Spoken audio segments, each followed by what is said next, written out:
আজকে তোমাদের সাথে এমন একটা রেসিপি শেয়ার করব যেটা সমস্তটাই বাড়িতে তৈরি। প্রথমেই 1 কাপ আটা, লবণ আর ধনে পাতা দিয়ে খুব ভালো করে মেখে নেব আটাটা। এই আটাটা দিয়ে কি বানাচ্ছি তোমরা গেস করতে থাকো।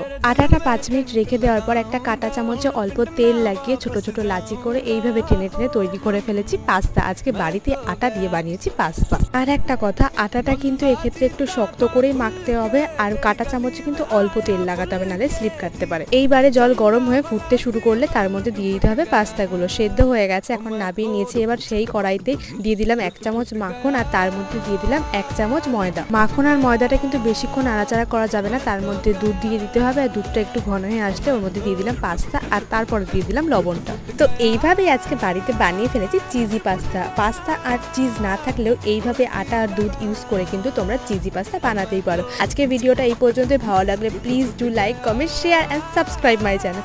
আজকের জন্য বাই বাই।